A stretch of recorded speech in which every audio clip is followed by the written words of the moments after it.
Ayn. Assalomu alaykum.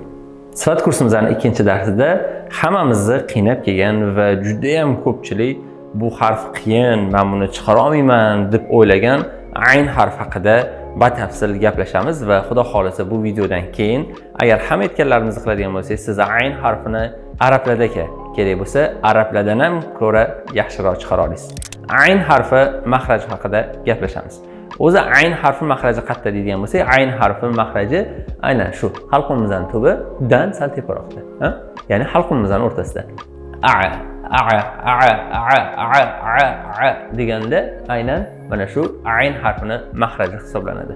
Siz slaydda ham ko'rishingiz mumkin, aynan mana shu yer ayn harfini mahraji, ya'ni halqumning o'rtasi hisoblanadi va bu halqumning o'rtasi ya'ni torayishi natijasida ayn harfi hosil bo'ladi.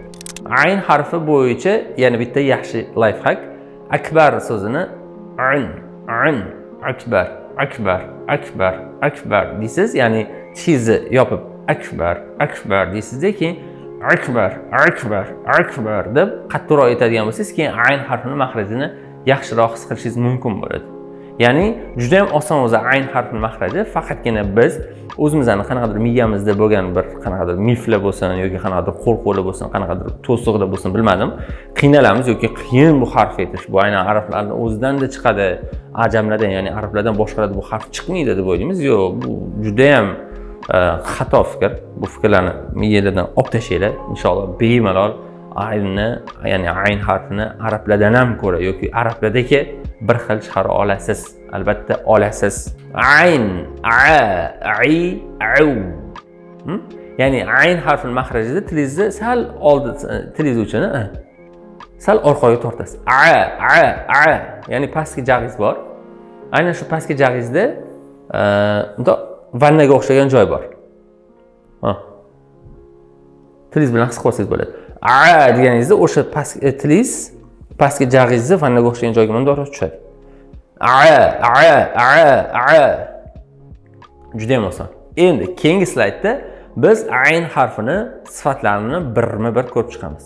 Birinchi sifati bu istifala. O'zi istifala nima degani esa, ko'tarilmaslik, ya'ni pastga tushishlik, ya'ni tilimizning orqasi pastga tushadi degani.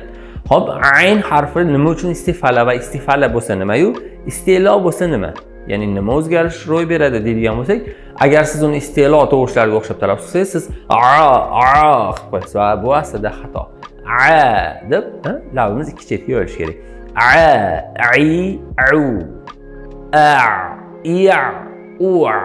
Ko'rdingizmi? Labim ikkita chetga yoyilyapti. Bu aynan istifala sifatini natijasi hisoblanadi va tilimizning orqasi ko'tarilmaydi. Va qachonki ayn harfining tepasida fatha kelsa, u har doim bo'ladi, hech qachon bo'lib qolmaydi.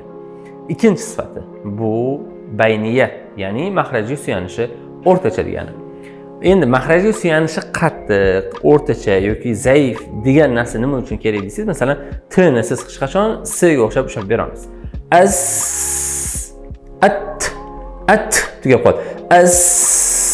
Mana endi ayn, ya'ni hozir gaplashayotgan harfimizning mahrajiga suyanishi qanaqa deydigan bo'lsak, t ga o'xshab o'ta qisqa ham emas, s ga o'xshab juda ham zaif emas, o'rtacha. Ko'rasiz, demayman, xuddi s ga o'xshab yoki deb t ga o'xshab tugatib qo'ymayman.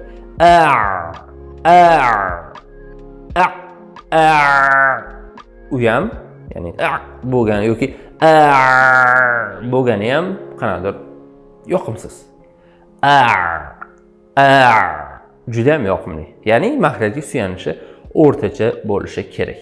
Endi keyingi sifatimiz bu hamsmi, ya'ni jarangsizmi yoki jahrmi, ya'ni jaranglimi. Qo'lingizni qo'yib tekshiramiz. Mana qarang. Mana shunday qo'yasiz.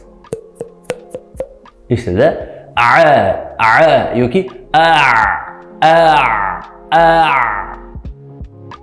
tovush parcha qimirlayapti. Birinchi darsda agar eslasangiz, biz kaf harfi haqida gaplashgandik va unda tovush parchasi qimirlamagan edi. Aynan qimirlamagani uchun biz uni hams, ya'ni jarangsiz dedik. Endi ayn harfida shu tovush parcha qimirlayapti va endi biz uni jarangli, ya'ni arab tilida tarjima qilinganda jahr degan sifatga ega ekan. Xo'p, va oxirgi sifatimiz bu infitah. Ya'ni nima degani o'zi infitah? tilimizni oldini ko'rib turibsiz. Yuqoriga ko'tarilmayapti. Nabarot, u pastga tushyapti. Demak, tilimizning oldi yuqoriga ko'tarilganda edi, havo qamalib qolardi va havo tilimizning orqasi ham oldi ham ko'tarilganligi natijasida havo o'rtada qamalib qolardi va bu havoingiz yopilib qolardi. Endi bu havo yopilgani natijasida biz uni itboq derdik. Endi buni aksi, endi tilimizning orqasi nomiga ko'tarilyapti ayn harfining evaziga, lekin tilimizning oldi pastga tushgani uchun bu endi havoni ochiq chiqib ketishiga sabab bo'ladi va bu arab tilida infitah degan sifatga ega bo'ladi. Demak, boshdan boshlasak istifala, ingichka, keyingisi mahraj suyanishi o'rtacha, keyingisi jahr, ya'ni jarangli, biz uni ko'rib o'zimizda his qildik va oxirgisi infitah ekan. Aynan siz ayn harfini qachonki mahrajini, halqum o'rtasini va mahrajdan chiqadigan sifatlarini to'g'ri talaffuz qilib beradigan bo'lsangiz, aynan ayn harfi juda ham go'zal, ravon chiqadi va o'zingizni ko'nglingiz ham eng keraklisi mutlaqo xotirjam bo'ladi. Aytmaman-ku, ya'ni ayn harfini o'rgangan, 1 yil o'qigan, 2 yil o'qigan hattoki harflar ustida degan o'quvchilarimiz ham ayn harfini aytib bering siz deydi, ya'ni yo'qisga aytib qo'ydiki deydi, deb labini qanaqadir cho'chchaytirib, bilmadim qanaqadir noto'g'ri uslubiyat sifatida, ya'ni noto'g'ri uslub o'rganganligi sababidan noto'g'ri talaffuz qilishadi yoki qanaqadir keraksiz harakatlarni qilib qo'yishadi aynan artikulatsiyada va buning natijasida ayn harfi chiqmaydi va chiqmayotganini eng qizig'i o'quvchimizning o'zi ham biladi va o'shaning uchun bizga kelib noldan o'qiydi.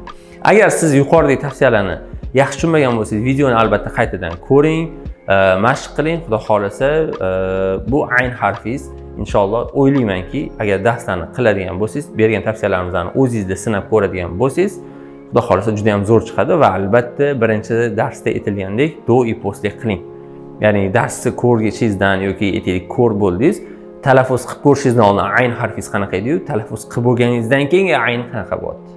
Aynan shuni solishtirish uchun, ya'ni A, B tochkani bilish uchun albatta o'zingizni video tasvirga olib oling telefoningizda va keyingi natijangizni xudo xolasa solishtirishingiz osonroq bo'ladi va o'zingizda ham qanaqadir motivatsiya paydo bo'ladi. Men darsni ko'rdim, tushunmayman, men buni mamlakat talaffuz qildim, aynni endi mamlakat talaffuz qilaman darsdan keyin degan narsa o'zingizda hosil bo'ladi va bu narsani ko'rish natijasida sizda motivatsiya ko'payib boradi va keyingi darslarni qilishingiz uchun, ko'rishingiz uchun, amalda qo'llashingiz uchun sizga albatta kuch bo'ladi. Keyingi darsimizda xudo xolasa siz bilan ko'rishguncha ilal liqo ma'as salama.